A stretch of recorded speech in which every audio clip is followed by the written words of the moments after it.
This video is the third in a series of video lessons for the grade 12 English home language students within the IEB curriculum.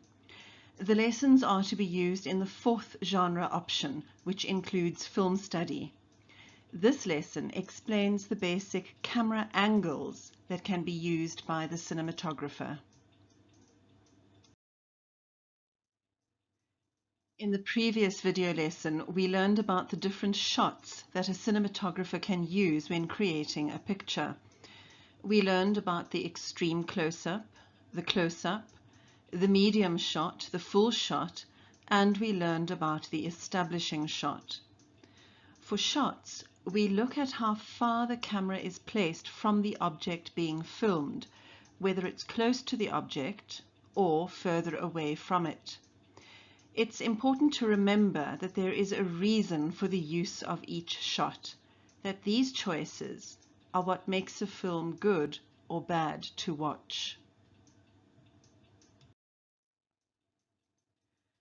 Just as filmmakers can decide on the distance between the camera and an object, they can also decide on the angle at which the camera is placed to film that person or object, whether the camera is in line with the person or object, above it, or below it. The cinematographer can change the angle from which the camera takes the shot. This has an important effect on what the viewer sees. Confusingly, some people refer to angles as camera shots. Just make sure that you understand the difference between the distance between the camera and an object and the position of a camera in relation to an object.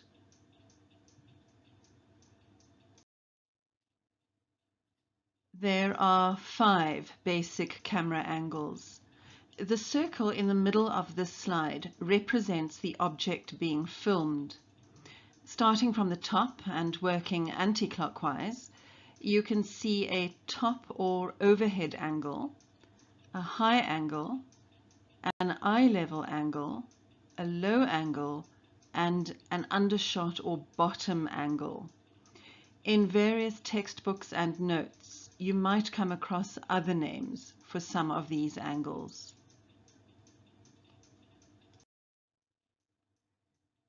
You will remember the scenario that we used in the previous video lesson, a spaceship landing on an alien planet.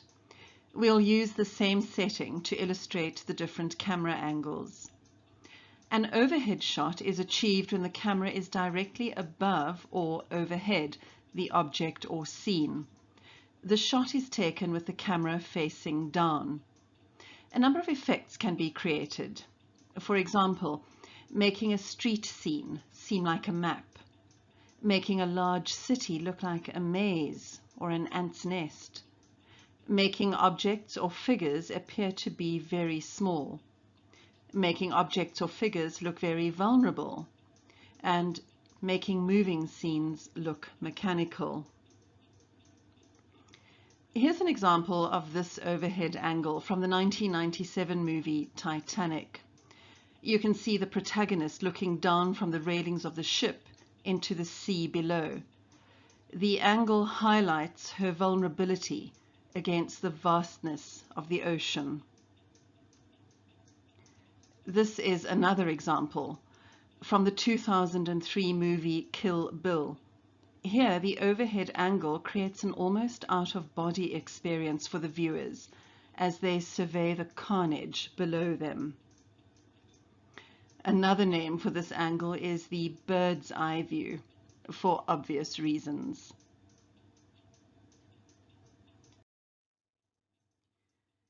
A high angle shot is taken when the camera is above and looking down on the scene or object, but not directly overhead.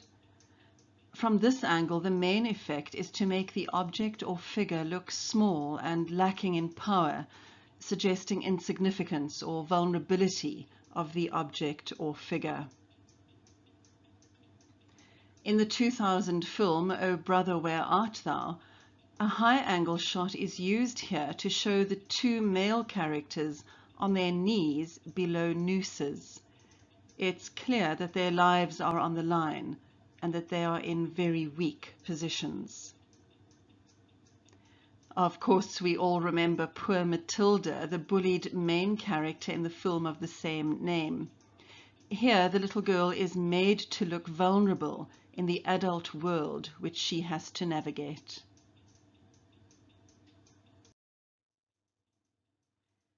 An eye-level shot occurs when the camera is level with the object or figure.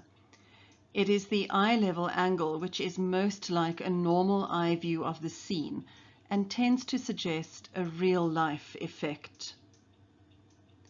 Here's another still from the film Titanic, showing an eye-level angle of the main character, played by Kate Winslet, having tea with fellow passengers. One of my favorite films is Forrest Gump, starring Tom Hanks. Here we have the main character sitting on a bench waiting for a bus. This eye-level angle is the most neutral and is used here as Forrest Gump narrates his adventures.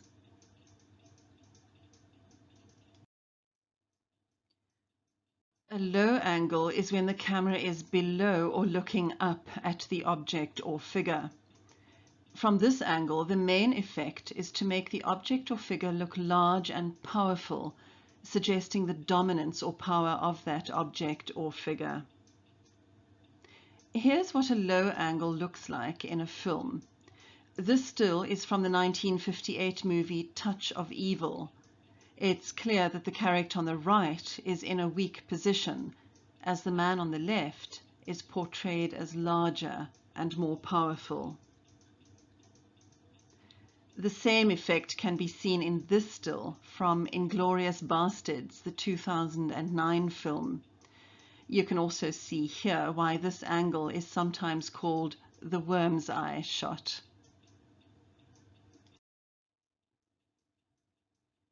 The undershot is taken when the camera is directly beneath the object or figure.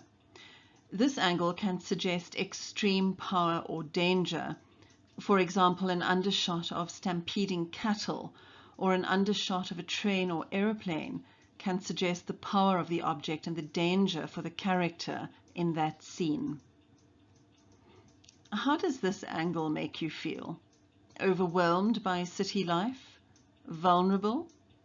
Out of place? These angles work just as well in animated movies. Remember Ant Bully? The undershot, or in this instance, the ant's eye view, emphasizes the danger represented by this character.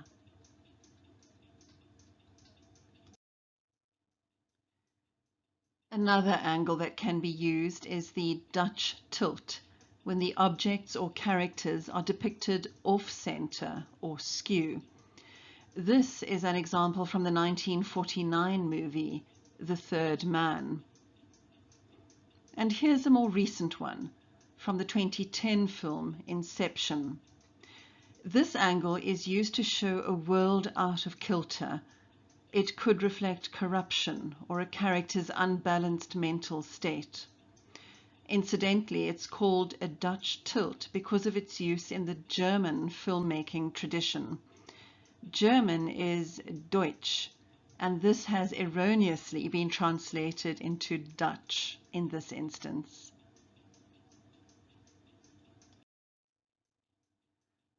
For the mathematically inclined, you can work out the actual angles between camera and subject.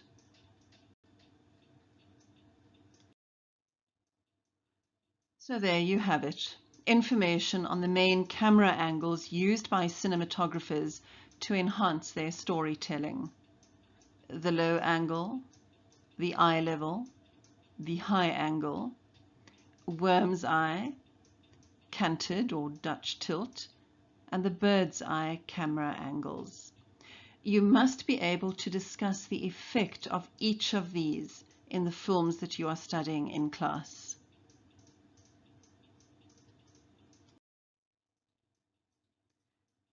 A lot of the material has been taken from this excellent Australian textbook. I'm also grateful for the generous collaboration with Sean Llewellyn, a colleague in Wales.